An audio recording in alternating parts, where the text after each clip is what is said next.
14 अगस्त 1947 की रात भारत इतिहास में एक ऐसी घड़ी थी जिसने सदियों की गुलामी के बाद स्वतंत्रता का सूर्य उदय होते हुए देखा था। ये केवल तारीखों का बदलाव नहीं था, बल्कि एक नए युग की शुरुआत थी। भारत जो लगभग 200 वर्षों तक ब्रिटिश हुकूमत के अधीन रहा, उस रात अपनी स्वतंत्रता की दहलीज पर खड़ा था।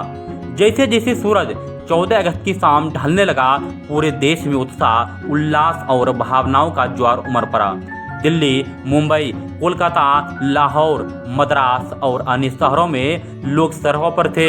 जश्न का माहौल था, लेकिन इसके साथ ही बंटवारे के दर्द और हिंसा का साया भी मंडरा रहा था।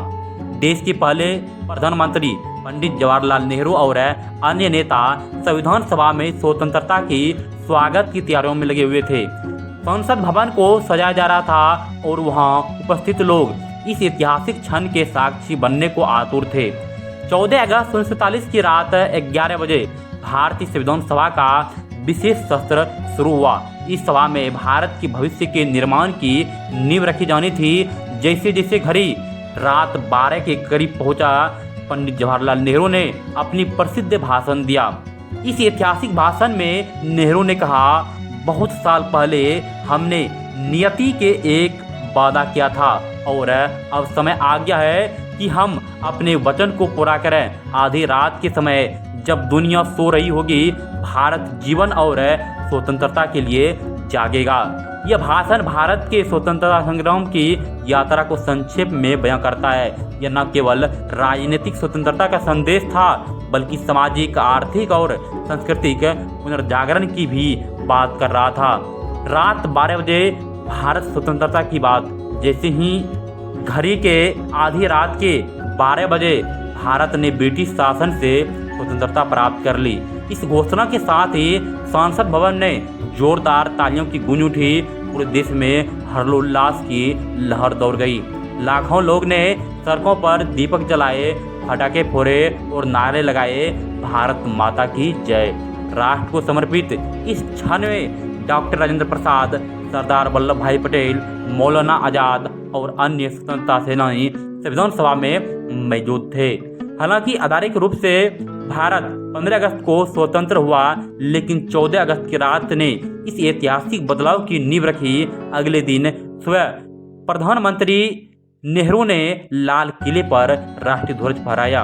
हालांकि यह रात भारत के लिए गर्व का क्षण थी, लेकिन इसके साथ ही देश के विभाजन का दर्द भी जुड़ा हुआ था।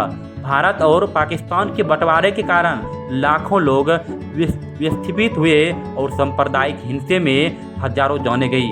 लाहौर, अमृतसर, दिल्ली और अन्य स्थानों पर लोग अपने घर बार छोड़ने के लिए मजबूर हो गए थे। 14 अगस्त 1947 की रात केवल स्वतंत्रता की रात नहीं थी, यह नए भारत के निर्माण की शुरुआत थी।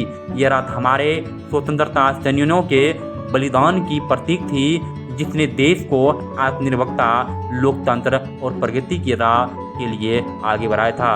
कैसे और क्यों यह दंगा, जिस प्रकार से हम देखे हैं और जाने इतिहास में कि भारत के बंटवारों के वक्त जो दंगा हुआ था, इसका क्या कारण था। ब्रिटिश हुकूमत के तहत हिंदू मुस्लिम समुदायों के बीच पहले से ही तनाव था। विभाजन की घोषणा के बाद ये तनाव हिंसक रूप में सामने आया, क्योंकि दोनों ओर के समुदायों में डर और असुरक्षा थी। दूसरा, ब्रिटिश सरकार और माउंटबेटन प्रशासन ने बहुत जल्दी में विभाजन लागू किया। सर सिरिल रेडक्लिफ द्वारा बनाई गई सीमा रेखा ने कई क्षेत्रों में हिंदुओं, मुसलमानों और सिखों को अलग अलग कर दिया, जिससे बड़े पैमानों पर विस्थापन और हिंसा हुई। तीसरा कारण, लाखों लोग अपना घर बार छोड़कर भारत से पाकिस्तान और पाकिस्तान से भारत जाने लगे। इस दौरान लोगों में बदले की भावना और डर पैदा हुआ, जिससे दंगे, हत्याएं, लूटपाट और महिलाओं पर अत्याचार की घटना सामने आया। चौथा कारण, पंजाब और बंगाल जैसे प्रमुख प्रभावित क्षेत्रों में प्रशासनिक व्यवस्था पूरी तरह चरमरा गई।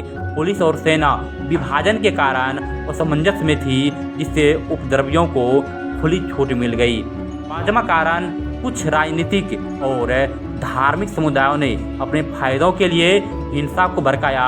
सांप्रदायिक नेताओं और सामाजिक तत्वों ने इस स्थिति का फायदा उठाया और दोनों देशों में दंगे करवाए। और छठा कारण, ब्रिटिश सरकार ने दशकों तक सांप्रदायिक